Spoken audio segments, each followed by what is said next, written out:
আসসালামু আলাইকুম এভরিওয়ান, কেমন আছেন আপনারা সবাই?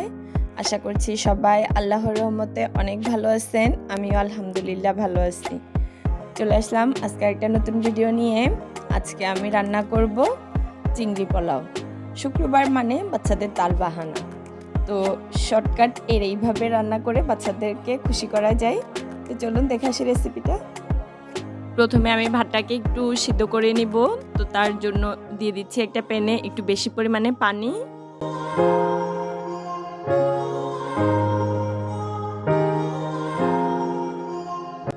তো এখন দিয়ে দিচ্ছি দুটো এলাচ, দুটো দারচিনি, দুটো লং, আর দিয়ে দিচ্ছি 4-5টা গোলমরিচ।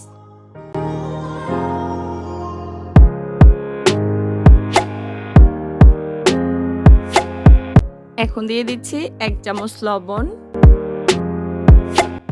দিয়ে দিচ্ছি 1 চামচ তেল। তেলটা দিলে ভাতটা অনেক ঝরঝরে হয়, একটার সঙ্গে আরেকটা লেগে থাকে না। এখন ঢেকে দিচ্ছি। এখন ঢাকনাটা উঠিয়ে নিচ্ছি, আর এখন পানিতে বলক চলে আসছে। আর এখন দিয়ে দিচ্ছি চাউল। আমি এখানে নিয়েছি মেজারমেন্ট কাপের 1.5 কাপ চিনি গুঁড়া পোলাও চাল।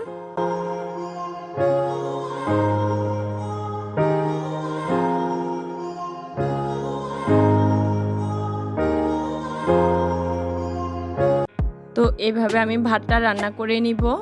ভাতটা রান্না করব 70%। এই তো আমার ভাতটা এখন 70% হয়ে গেছে। এখন আমি ভাতগুলো নামিয়ে নিচ্ছি।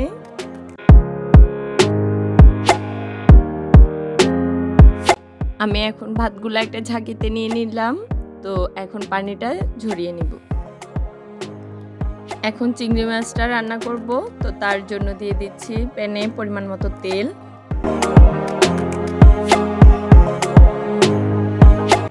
তেলটা এখন ভালোভাবে গরম হয়ে গেছে। দিয়ে দিচ্ছি পেঁয়াজ কুচি,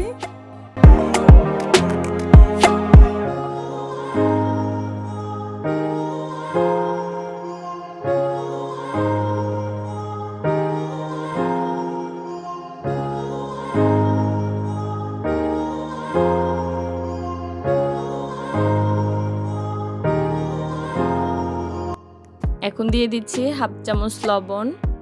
আমি যেহেতু ভাতে লবণ দিছি, তো সেজন্য এখন লবণটা কমিয়ে দিলাম। আর পেঁয়াজটা একটু লাল লাল করে ভেজে নিব।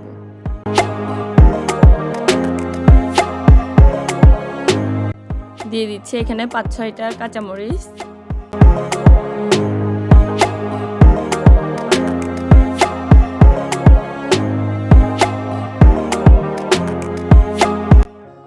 এখন দিয়ে দিচ্ছি 2 চামচ রসুন বাটা, আর দিচ্ছি 1.5 চামচ আদা বাটা। এখন আদা রসুনটাকে একটু ভেজে নিচ্ছি, যেন আদা রসুনের কাঁচা গন্ধটা চলে যায়।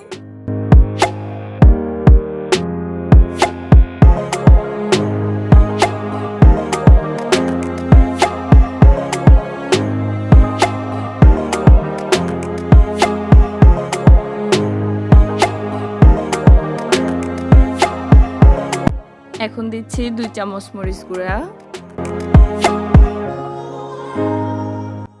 জিরা আর ধনিয়া মিক্স করা গুঁড়া দিচ্ছি 2 চামচ।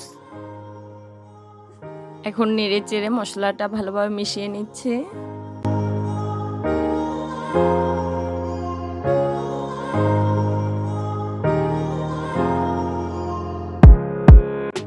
এখন দিয়ে দিচ্ছি সামান্য পরিমাণে পানি মশলাটা কষিয়ে নেওয়ার জন্য।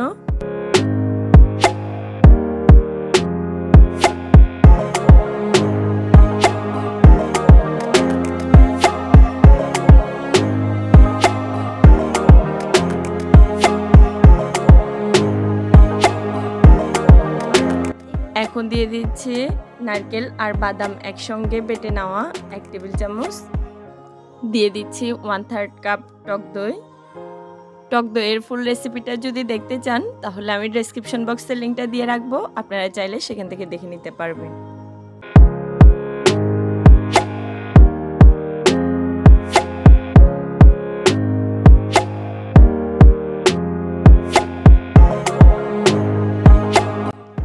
এখন নিয়ে নিলাম চিংড়ি মাছ। তো চিংড়ি মাছের উপরে খোসাটা আমি একটু করে ছাড়িয়ে নিয়ে ভিতরের ময়লাটা বের করে ফেলে দিছি। তো এখন দিয়ে দিচ্ছি চিংড়ি মাছ। এখন চিংড়ি মাছটাকে নেড়ে চেড়ে মশলার সাথে মিশিয়ে নিচ্ছি।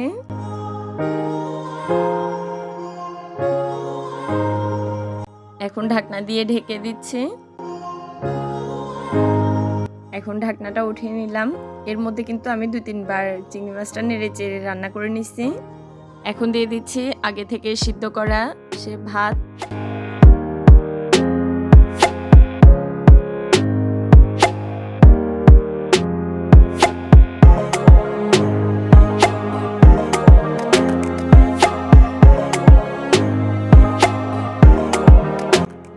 আর এখন উপর থেকে দিয়ে দিচ্ছি কিছু কিশমিশ।